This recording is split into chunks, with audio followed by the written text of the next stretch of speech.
This is the morning brief from the Economic Times.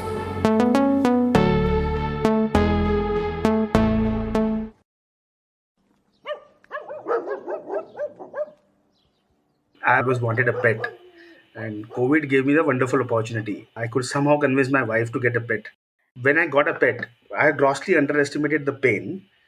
At the same time, grossly underestimated the pleasure that a pet will bring to our family.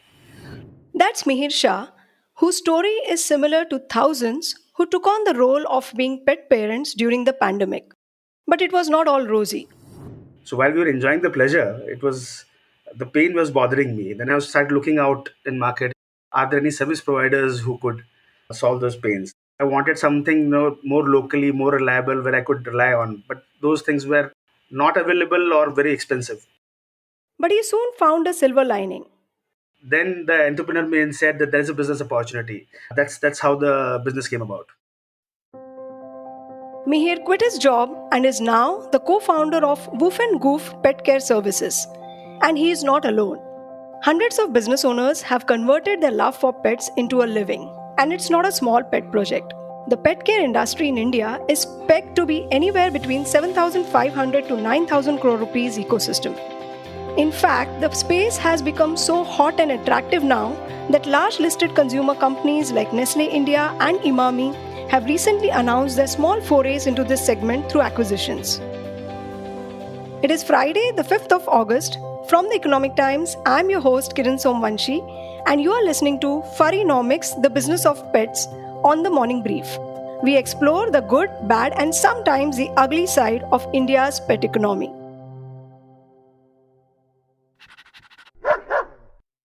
I became a pet parent around 2019.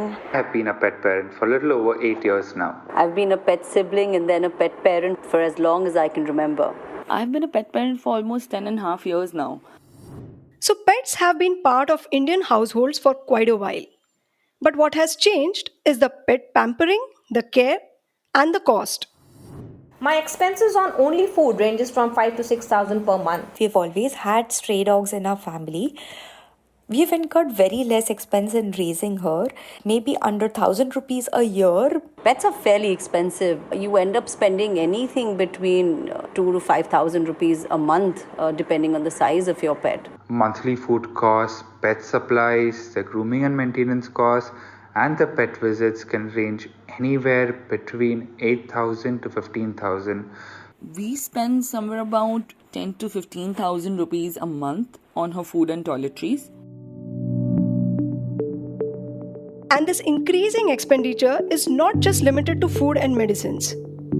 Exotic snacks, birthday parties, picnics, spas, photo shoots, pet hotels, foreign trained coaches, pet nannies, spiritual healing, and yes, health insurance too. If you can think of a service, chances are that someone out there is providing it for the pets. Pet food is definitely the biggest. That's followed by treats and then by grooming products like shampoos and brushes, etc. Then toys and then lifestyle categories like collars and harnesses and beds and more. So that's really how most people's average baskets look like. That's Rashi Narang, founder, Heads Up for Tails, that operates 60 pet specialty retail stores across India and is the largest in its category. In fact, India has become one of the fastest growing pet care markets in the world, says Salil Murthy, Managing Director of Mars Petcare India, which sells pet food brands such as Pedigree and Whiskas that are household names today. A lot of things have contributed to this. We have rising incomes, we have nuclearization of families, and we have frankly changing attitudes towards pets, which is driving some of this growth. So we've seen some pretty radical shifts in terms of the landscape of the pet care and the pet nutrition industry in India. Our current estimate is that there are close to about 26 million pets across both dogs and cats, primarily across India. That is on an average around one pet for every 11 to 12 households in the country. The market growth has been historically 15 to 18%, but the pandemic has significantly accelerated some of the trends that we have seen. And so there's been a very significant increase in the number of pet adoptions that have happened during the pandemic, and people have adopted pets, both cats and dogs, for a number of different reasons, right? Some of it is for companionship, some of it is just for warmth, some of it is just, hey, I'm working from home and therefore I have more time to be at home and look after my pet. A slew of startups such as Head Up for Tails, Just Dogs, and Super Tails have raised funding in the past 2 years of the pandemic. The businesses that were set up before and during the pandemic were in for a strong bout of growth because people got more pets during the lockdowns. Take, for instance, the case of Sanchu Animal Hospital chain. In 2018, C.K. Ranganathan, the founder of FMCG company CavinKare, started an animal hospital chain named after his favorite pet Sanchu. This is what his son, Manuranjith Ranganathan, the managing director of Sanchu Animal Hospital and director retail at CavinKare, has to say about what worked in favor of the hospital chain. Sanchu Animal Hospital is a pet project of my father, and his first experience with business was related to pets. So he's very passionate about pets. After work, it's only spending time with pets for him. And in his house, he has a huge collection of birds, dogs, exotic birds, ostriches. It's actually been a very interesting journey because they've always been part of our lives. Like, we'll have some birds inside the house, they'll keep talking to us, and Appa would train them. He, before going to work, he'll record his voice, and 10-minute long conversation, he would just leave it on loop with a bird, and so that it can start mimicking him. So we've grown up with all these kind of things. So I think Sancho Animal Hospital was just bound to happen. It just needed the right shape and structure, and India also had to be ready. So I think we've entered at the right time. Our hospital is a one-stop solution for grooming, spa services for your pet, a pet supermarket, and a proper state-of-the-art hospital with laboratory services as well. And the response has been amazing. That is because I think we also started around COVID, or just a year before COVID, that we just had one hospital and we opened many during that time. And the pandemic is still happening, but our focus was only on hygiene and how do we ensure that's consistent throughout all hospitals. You would be amazed by the quality, the space, the quality of doctors, the hygiene, but we give it at such an affordable rate where competition is nowhere close to us. Manuranjit may not have to bother about competition, but there is quite a lot of interest in the pet care space by the FMCG companies. Last month, Imami acquired a strategic stake in pet care startup Canis Lupus, and Nestle India acquired the pet food business of Purina, a company owned by Nestle's Swiss parent. With pet food comprising the dominant part of the pet care economy, Salil is aptly placed to give us a peek into the global changes in pet care that are being witnessed in India as well. I think the first one really is humanization. Pet owners are increasingly treating their dogs and cats as members of their family. It's funny, if you go back to the US, even 50, 60 years, not a very long time ago, a dog started off by, and if you imagine a typical American home, a dog started off by being somewhere out there in the yard. And then from there, the dog kind of moved inside the house, but still had a specific area for it, maybe in the drawing room. And from there, the dog kind of began to gravitate a little bit more into the bedroom, for example, and stay with their pet parents. There's some interesting data that we saw, which is 42% of millennials globally prefer to sleep with their dog and cat and would want the dog and cat to kind of share the bed at night. And so we're seeing increasingly that whole humanization trend go up very, very quickly. And so pet parents are keen to take better care of the pet's health and nutrition needs. And the other trend that we're seeing in terms of humanization is there's a lot more of hybrid lifestyle, a lot more of work from home. And so pet owners are spending more time with their pets and are therefore kind of thinking a lot more deeply about what their needs are. And it's a really interesting trend that we have our eye on. The second one, I'd say, is purchasing habits are changed. We're seeing very strong growth in e-commerce globally. I think e-commerce globally last year was about 23% of global pet care retail sales. And so pet parents are really embracing this whole convenience of online shopping. And then the third trend, which we're really seeing, is the role of functional and natural ingredients, right? And so as pet parents become more involved with their pets, they're saying, hey, my dog has a little bit of a joint issue. what from a nutrition standpoint can I give my Rocky in order to solve for that particular joint issue, which may be different from the generic pet food that every other dog is having. I think the fourth one, and this is a little bit more of an emerging trend for me, is this whole area of sustainability, which is very, very interesting. So whether it's in terms of alternative proteins that they're looking, so if I'm vegan, for example, are there plant-based protein foods that I can provide for my pet that is consistent with my value system and my sustainable lifestyle? How can I think about recyclable packaging and ensure that what I'm feeding my pets continues to be good for my pets, but also for the planet as well, right? And so those are some of the core trends that we are seeing globally. And I suspect that these trends are already here and are going to be quite big in India as well. People are now evolving from being pet owners to pet parents. I don't actually like the word pet owners because I don't think that a life can be owned, because these animals, they are their own souls and their own people, and I don't think that we can really own them. And I'm so happy to tell you that we've seen a massive growth in the adoption of Indies, this Indian dog. There's a lot of demand coming around natural products as pet parents. In addition to that, I'm also seeing traveling with pets is becoming a big trend, is becoming very popular. So pet-friendly hotels, pet-friendly travel gear is gaining popularity. And another shift that I've been wanting to see for a long time, which is gaining traction slowly but surely, is people moving from collars, which sort of go around the dog's neck, to moving to harnesses, which go around the dog's body. Because when a dog walks and they're constantly pulling, it can cause massive damage to their neck and the muscles and the throat. But the harness, it helps to sort of the pressure around the body versus the neck. Another really fun one is birthday parties for pets. So where pet parents are really making sure that pets feel very special on their big day. So it's been very interesting to observe a lot of these that have come up fairly recently in the 14 years that I've been watching this space.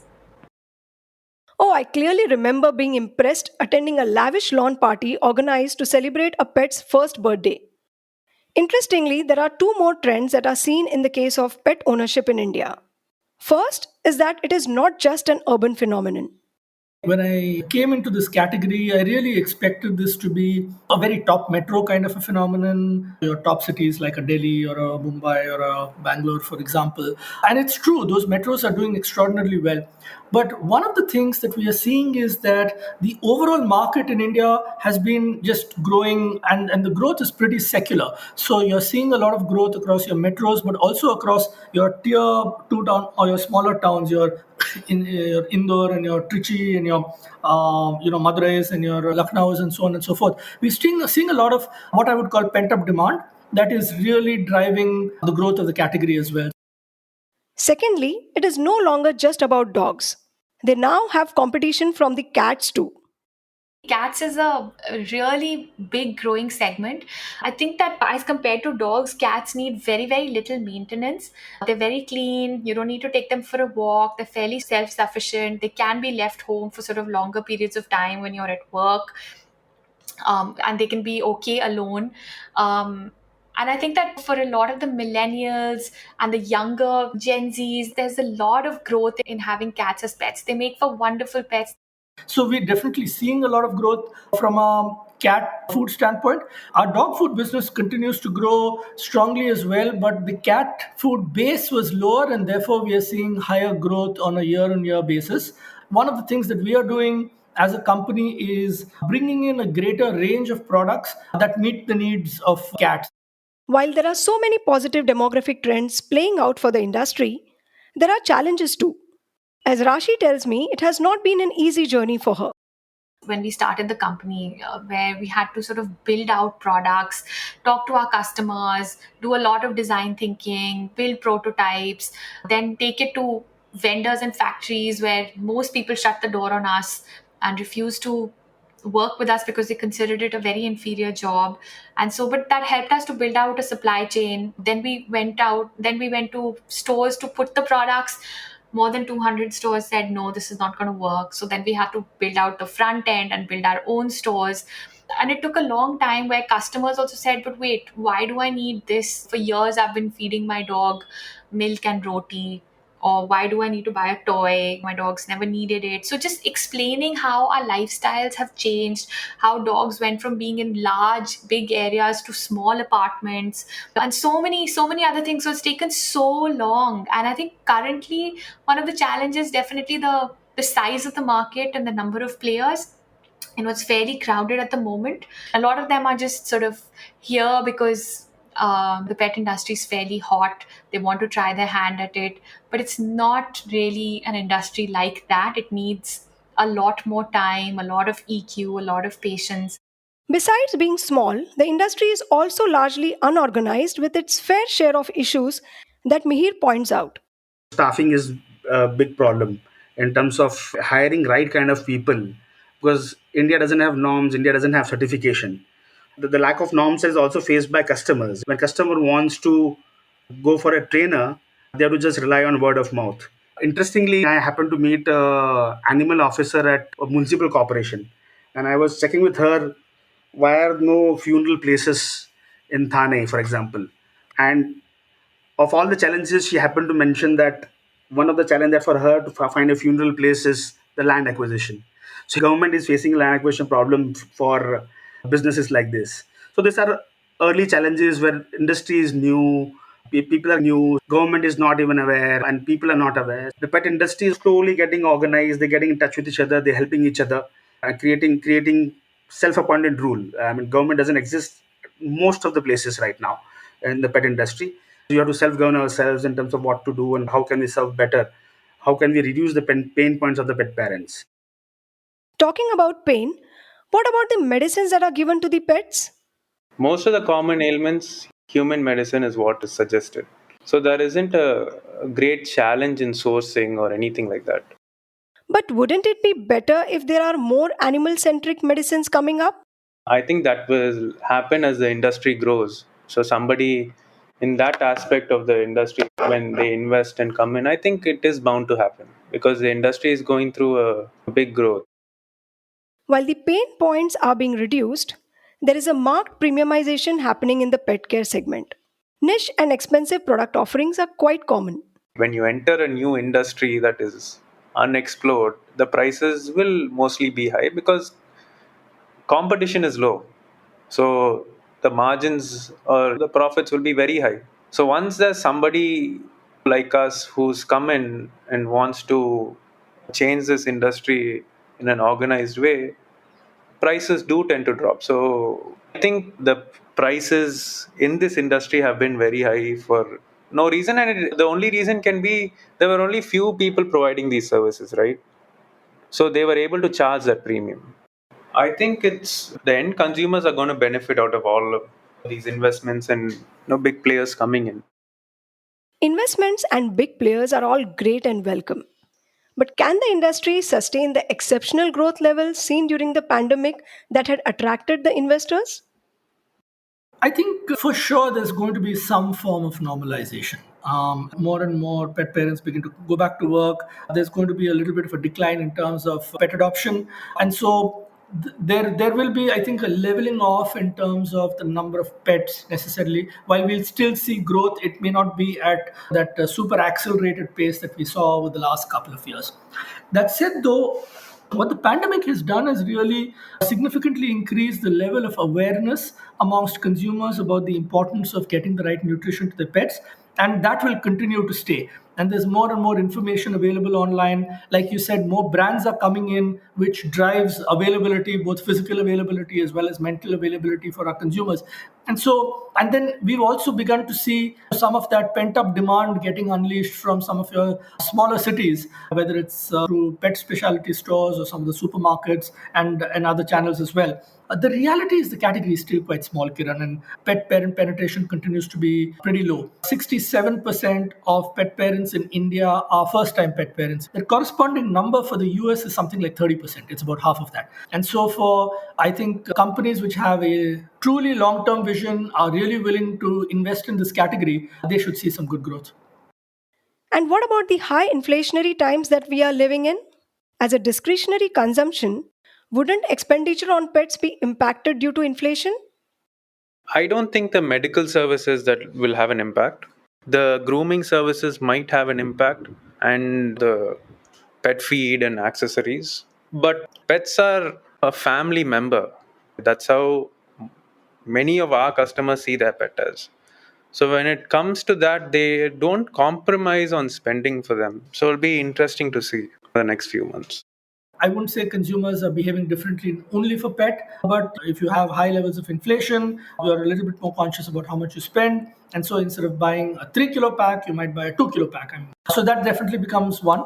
We're seeing a little bit of down trading from brands, but not a lot, because I think consumers are very clear about, here is the brand that I trust, here is the brand that my dog or my cat really loves, and therefore they're a little bit more reluctant to brand switch, because a lot of that is kind of driven by taste. And so it continues to be a price sensitive market, and so proceed with caution will continue to be the watchword. Compared to food, pet service businesses are likely to see a more pronounced impact of inflation or an economic slowdown. For existing pet owners, definitely the must-haves continue. Must-have will be the food and the veterinary expenses. Other expenses like experiences. And now businesses like boarding will definitely get affected because it's closely linked to travel of people. So more people travel, the more people board the dog. So does travel get affected by inflation? Of course it does. Whether a new customer become less, yes, definitely. If income is the factor which affects positively in acquiring pets, definitely affect when there is inflation. So yes, it is connected, and it will have its own effect. But it will have effect on growth rate rather than actual growth. See, many people don't realize that pet ownership, the acquisition cost is very low, and there's the pet ownership, the complete pet ownership is higher, right? So the acquiring pet is always tempting for many of them. So in our business, we always educate people. So we have this pre-puppy consultation where we educate them about what kind of expense is there, what kind of things that you'll do at home. So because the acquisition of the pet is low, people will still go for pets. And those who can't afford to maintain their pets, in the worst case, abandon them. We've seen a lot of cases of abandonment, Kiran, which is really heartbreaking because we have our whole lives, our families, our jobs, but for our pets, they only have us. It may be difficult, but there's always a way to work around it. They're not things to be owned and things to be given away and things to be brought home at a whim. And it's been very difficult to see a lot of abandonment. But that said, a lot of people are working towards it, to finding them alternative homes to make these animals' lives better in whatever way they can. Being a pet in today's India is a much better proposition than even say 10 years back. They are the new kids and much more. They are loved and pampered, have access to better facilities, and above all, enjoy better rights. Pet owners, or rather pet parents, have become more responsible and have higher disposable incomes to take care of their pets. While a lot of services have come in, there are still areas like creation of pet-friendly public infrastructure, improvement in the area of pet breeding, and animal medications where more work needs to be done. There are strong systemic growth drivers in place for India's small but fast-growing pet care industry. The pet care economy is undergoing transformation, and it is still largely unregulated, with serious players essentially functioning in a self-regulatory mode. Corporates and startups are playing a key role in organizing the industry and setting up standard operating procedures. They have posted strong growth and have aggressive growth plans. The pandemic did give exceptional growth to the industry, but as the growth normalizes, the quarters going ahead may be a bit challenging due to rising inflation, reduction in pet adoption, and funding from investors drying up. It may also lead to the exit of small and non-serious players. On the one hand, the overall increase in the pet pampering culture in the country is a sign of prospering and globalizing India. On the other hand, it serves to be yet another sign of widening socio-economic inequality, the widening gap between the haves and the haves not. You have been listening to Furrynomics, the business of pets, with me, Kiran Somvanshi, on the Morning Brief. Thank you, Rashi, Salil, Manuranjith, and Mihir for sharing your insights. This episode was produced by Sumit Pandey from The Economic Times and Swati Joshi from Avaz. Sound editors Rajas Nayak from The Economic Times and Soundarya Jayachandran from Awaz. Executive producers Anupriya Bahadur and Arijit Burman. We hope you like this episode. Do share it on your social media networks. Have a great weekend. The Morning Brief drops every Tuesday, Thursday and Friday. Do tune in to ET Play, our latest platform for all audio content, including The Morning Brief.